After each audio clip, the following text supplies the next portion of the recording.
Assalamu alaikum. Welcome to my YouTube channel English Literature. This is the second video in the series of history of English literature. First video was a brief overview of Anglo-Saxon period, and this is the second video which is about Middle English literature, Anglo-Norman period, जो कि start होता है 1066 से और and होता है 1500 में. 1066 period is more important year क्योंकि इस ईयर में डक ऑफ नॉर्मन जो है नेम्ड विलियम, इन्होंने चैलेंज किया था king of Anglo Saxon Herald को. इन दोनों ने आपस में जंग की है. जो विलियम है उन्होंने डिफीट किया है किंग ऑफ एंग्लो सैक्सन के, जिनका नेम था हेराल्ड, और जो हैं वो खुद बन गए हैं किंग ऑफ इंग्लैंड. जो डक ऑफ नॉर्मन थे वो अब बन चुके हैं king of England. Anglo Norman period को आमतौर पर काफ़ी ज़्यादा नेम से पुकारा जाता है. मतलब first of all medieval age of Chaucer भी कहा जाता है, क्योंकि the great poet age of Chaucer जो है वो इसमें है कि चौसर इधर पैदा हुए हैं इस ईयर में. नॉर्मन फ्रेंच पीरियड भी कहा जाता है, मिडल इंग्लिश पीरियड भी कहा जाता है, अर्ली एज भी कहा जाता है. First of all we know about the Normans. Who were Normans? जो नॉर्मन्स थे वो समुद्री लुटेरे थे जिन्होंने इंग्लैंड पर हमला किया. ये काफ़ी ताकतवर थे. उन्होंने पहले काफ़ी जगहों पर हमला किया हुआ था. इससे पहले उन्होंने फ्रेंच पे भी किया था और फ्रेंच में वहाँ से फ्रेंच औरतों से उन्होंने शादी कर ली, फ्रेंच कल्चर सीख लिया, फ्रेंच लैंग्वेज सीख ली. इसी तरह ये पहले तो ये थे एक लुटेरे और इस तरह के आवारा से खाना बदोश टाइप, लेकिन जब वो वहाँ पे फ्रेंच में रहे, वहाँ से उन्होंने कल्चर, ज़बान वगैरह सब कुछ सीखा है, तो ये सिविलाइज्ड हो गए हैं, ये रिस्पेक्टेड हो गए हैं. और फिर ये यहाँ पर इसके बाद इन्होंने जब इंग्लैंड में आए तो इंग्लैंड में आके ये सारा फ्रेंच का लिटरेचर, फ्रेंच की लैंग्वेज, फ्रेंच सारा कुछ, हम कह सकते हैं कि फ्रेंच जो है वो इंग्लैंड में जो नॉर्मन्स लेके आए. इसके बाद हम लैंग्वेज के बारे में बात करेंगे कि जो लैंग्वेज है, लैंग्वेज इससे पहले जब लैंग्वेज जो थी वो became the language of the ruler, कि जो जिस इलाके पर हमला करेगा, जिस पर रूल करेगा, तो वो ही उसकी लैंग्वेज कहलाएगी. इससे पहले लैंग्वेज जो थी वो एंग्लो सैक्सन की ओल्ड इंग्लिश लैंग्वेज थी, लेकिन जैसे नॉर्मन आए हैं तो इनकी लैंग्वेज जो है वो एंग्लो नॉर्मन लैंग्वेज कहलाई है.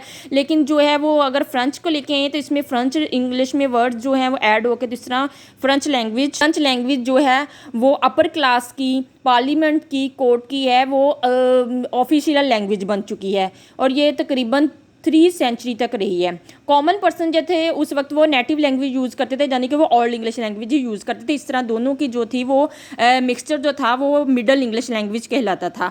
एंग्लो नॉर्मन जो थे वो 1066 से 3040 तक रहे हैं, 1340 तक रहे हैं. तो ये इस एज तक वो डोमिनेट रहे हैं, क्योंकि ये बिफोर चौसर का एज भी कहलाया जाता है. इससे बाद में चौसर का एज स्टार्ट हो जाता है. इस तरह इनकी जो लैंग्वेज है वो इंटरेक्ट होकर तो उसके साथ इन बिटवीन लैंग्वेज भी कहलाती है.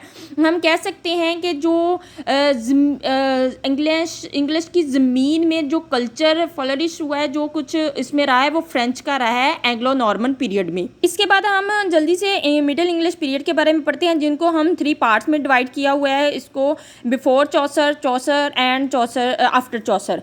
जो बिफोर चौसर है वो एंग्लो नॉर्मन पीरियड कहलाता है 1066 से 1340 तक. ये एंग्लो नॉर्मन पीरियड, इसमें एंग्लो ने जो है French literature, French language, French writer, सब कुछ जो है वो फ्रेंच का किया है इस एज के दौरान. और सेकंड जो है एज ऑफ चौसर, जो कि 1340 से स्टार्ट होती, क्योंकि 1340 जो है वो एज की बर्थ, वो जो चौसर की है उसकी बर्थ का ईयर है, और जो 1400 है वो चौसर की डेट ऑफ डेथ है.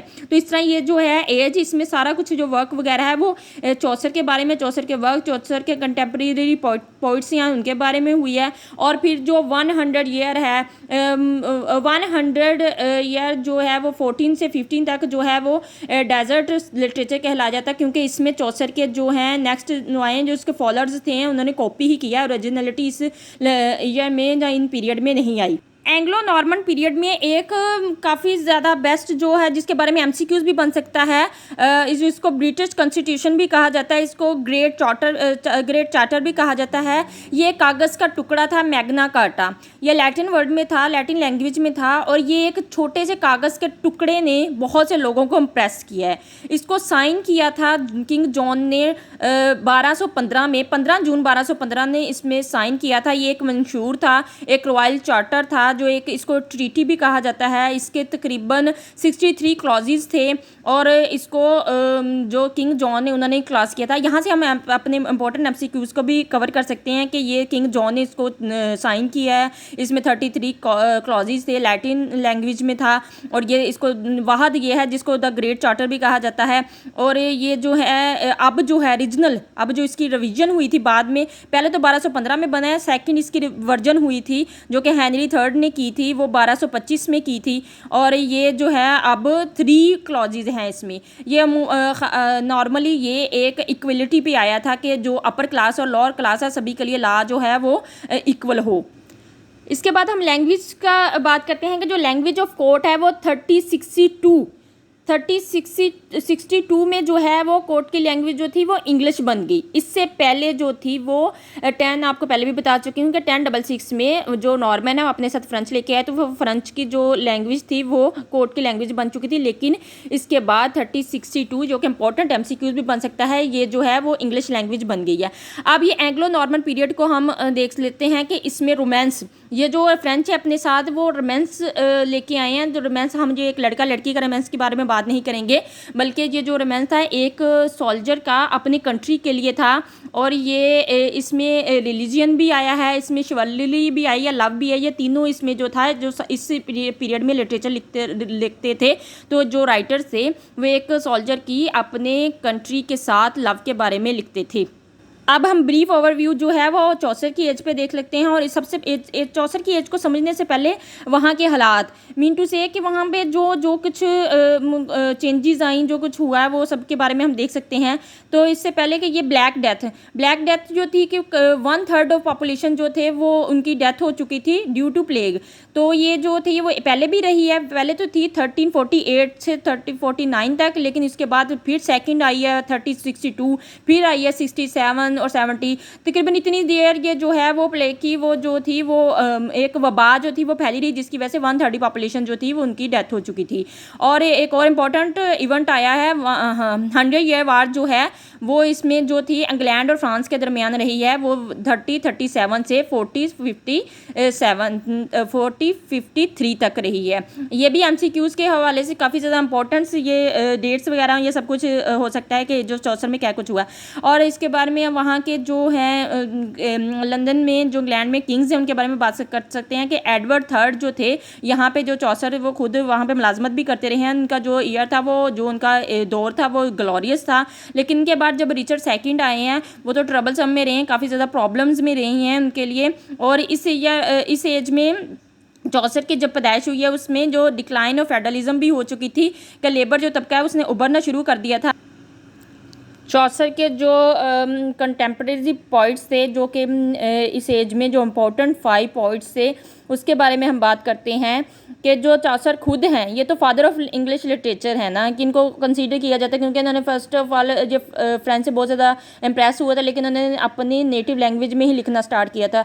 1-2 वर्क इन्होंने वहाँ पे ट्रांसलेट भी किए हैं, रोमन डी ला रोज़ा जो है उसको ट्रांसलेट भी किया, कोशिश भी की, लेकिन इनकी बाद में जो कोशिश है वो नाकाम रही, उसको कंप्लीट नहीं कर सके। इसके बाद इन्होंने 1-2 जगह ट्रैवल भी किया है, तो वहाँ से इटली से, डेंटे से और पिकार्ची से ये इम्प्रेस होके तो इन्होंने खुद अपनी इंग्लिश लैंग्वेज में लिखने का सोचा है। तो इस तरह इसको father of English literature, father of English poetry, earliest of the great modernness, the morning star of the renaissance. जो रिनाइसेंस हैं वहाँ उनके, इनको मॉर्निंग स्टार भी कहा जाता है। ये बहुत इंपॉर्टेंट एमसीक्यूज है पीपीएससी के पेपर के हवाले से। The morning star of the renaissance कौन है, तो जो इनको जेफरी चौसर कहा जाता है।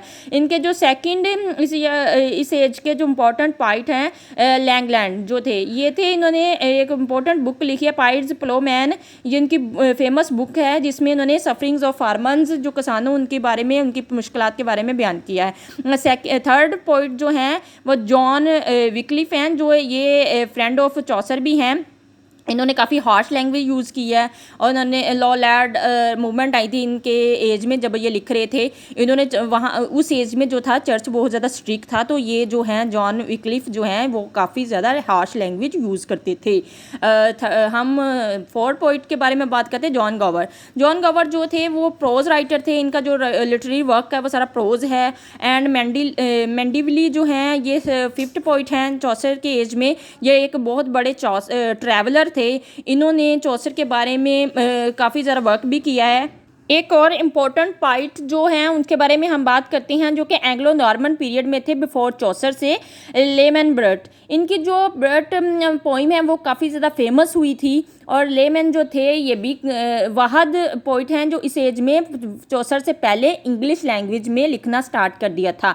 इनकी वजह से एक रिस्टोरेशन मूवमेंट भी स्टार्ट हुई थी। इनको जो है ब्रट जो पोइम है इसको फर्स्ट हिस्टोरियंस भी कंसीडर किया जाता है। ये ओवर 60,000 लाइन में थी और ये इंग्लिश लैंग्वेज में, लेकिन वो जो टफ इंग्लिश लैंग्वेज थी ना, ओल्ड इंग्लिश लैंग्वेज और इसमें फ्रेंच कुछ वर्ड्स ऐड हुए उसमें लिखी थी। और इन्होंने नेक्स्ट जो राइटर्स आने वाले उनको लो इंग्लिश लैंग्वेज के लिखने के लिए इन्होंने जागर किया है, उनको एक प्लेटफॉर्म दिया है। एक और सेकंड हम एक और पोइम के बारे में बात करते हैं जो कि काफ़ी इंपॉर्टेंट है, और मलम। ये जो है ये भी एक फेमस वर्क है इस एज में। और ये इससे पहले जो था वो किंग आर्थर और उसके नाइट्स के बारे में वर्क किया जाता था, यानी कि हुक्मरान को खुशामद के बारे में बात की जाती थी। लेकिन जो है इनके लेमेंट जो है इस पर्सन के आने के बाद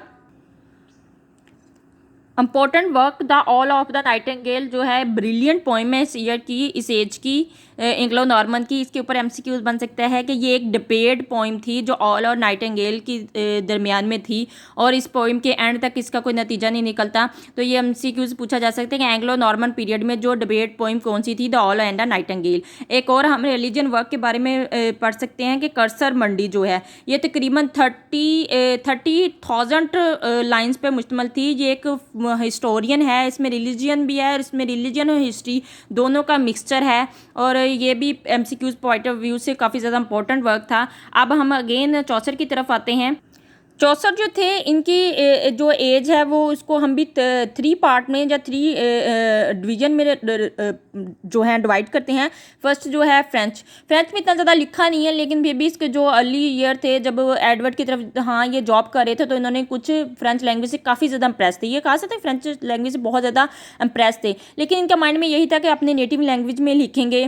तो इन्होंने तब ये एक ट्रांसलेशन स्टार्ट की थी। रोमन डी ला रोजे जो थे ये एक इम्पोर्टेंट पोइम थी लैटिन वर्ड में, इसको फ्रेंच वर्ड में इसको इन्होंने ट्रांसलेट करना स्टार्ट किया था, लेकिन अनफॉर्चुनेटली ये अनकम्प्लीट रही थी। सेकंड वर्क इन्होंने किया था the book of the duchess, और एक और वर्क किया इन्होंने ABC a prayer to the Virgin. ये जो बुक ऑफ डचीज है उन्होंने ओटावा राइम में यूज़ की है। और जो ये थी एलर्जी थी एक अपने जो इनके दोस्त हैं जॉन गॉट उनकी बीवी की वफात पर। और सेकंड हम इसके जो हैं वर्क की तरफ आ जाते हैं। ये तब इन्होंने इटली में सफ़र किया, जो कि डिप्लोमेट थे, एक जगह से दूसरी जगह जाते रहते थे। इटली में गए हैं तो वहाँ पे बिकाशियो, डेंटे, पिटार्चेज इन सबसे ये बहुत ज़्यादा इंप्रेस हुए। वहाँ पे जाके इन्होंने इनके वर्क को देखा और काफ़ी ज़्यादा इंप्रेस हुए। वापस आके इन्होंने लिखना स्टार्ट किया, जिसमें जो थे नेट्रोलस कोरस्टिज जो है उस वक्त को लिखा है, जो कि एक राइम रॉयल में लिखा है। और सेकंड वर्क जो इटालियन एज का इनका फेमस है the legend of the good woman, और थर्ड जो है the house of the fame. अब हम इसके बहुत इम्पॉर्टेंट पीरियड की तरफ आते हैं, इंग्लिश पीरियड, जो कि इनका लास्ट में था, इनकी डेथ से कुछ ईयर पहले, लेकिन जो इंग्लिश के लिए बहुत ज़्यादा काम कर चुके हैं, इसलिए तो इनको father of the English literature कहा जाता है। तो ये इस एज में इन्होंने इंग्लिश पीरियड का सबसे इंपॉर्टेंट वर्क इनका द कंटेम्परेरी टेल्स था, जो कि इन्होंने ईस्ट मिडलैंड डायलेक्ट में लिखा है, काफ़ी ज़्यादा फेमस हुआ है। ये इसको एक इंग्लिश लिटरेचर का बहुत बड़ा वर्क माना जाता है। अब हम आ जाते हैं आफ्टर चौसर की डेथ हो गई है 1400 में। तब जो है बाद में जो सारा लिटरेचर है वो डेजर्ट हो गया, क्योंकि इस लिटरेचर के बारे में इतना ज़्यादा वर्क ही नहीं हुआ। जो सारे आए हैं इस एज में, बैरन एज जो है वो 1400 से 1500 AD तक रहा है। WH हडसन है, इन्होंने के मुताबिक जो है एक लॉन्ग बैरन एज है। इसमें जो है वो सारे ओरिजिनलिटी तो इस एज में ख़त्म हो चुकी है, जो भी आ रहा है वो चौसर को ही कॉपी कर रहा है। इसमें इंग्लिश चौसरियन है, स्कॉटिश चौसरियन, उन्होंने सारा जो वर्क है वो इसमें आया है। इस एज में एक इम्पॉर्टेंट जो पोइट हैं उनको हम नहीं भूल सकते, विलियम सेक्सटन जो हैं, इन्होंने एक प्रिंटिंग प्रेस किया है और ये 1476 में किया है। और इन्होंने सबसे पहले जो वर्क किया है वो 1477 में चौसर का जो था कंटेम्परेरी टेल्स, इन्होंने इनको प्रिंट किया है। और इनकी प्रिंटिंग प्रेस जो है उसको उसकी वजह से जो है लैंग्वेज जो इंग्लिश है उसको एक यूनिफॉर्मिटी मिल गई है। और लास्ट पे हमें बात करते हैं प्रोज की। जो प्रोज में एक बहुत बड़ा नाम है थॉमस मैलोरे, जिन्होंने लिमोटे आर्थर पे बात की है, जो किंग आर्थर, उन पे जिन्होंने एक प्रोज में वर्क किया है। तो फ्रेंड ये था सारा एंग्लो नॉर्मन पीरियड, इसको हम एज ऑफ चौसर भी कहते हैं। हमने काफ़ी ज़्यादा कोशिश की है कि सारे वर्क को कवर किया जाए इस एंग्लो नॉर्मन पीरियड के, जो कि बहुत ज़्यादा फेमस पीरियड है। तो नेक्स्ट जो है वीडियो हम इसमें बात करेंगे नेक्स्ट ईयर के बारे में, नेक्स्ट पीरियड के बारे में। Keep learning, subscribe my channel, like, share and thank you so much.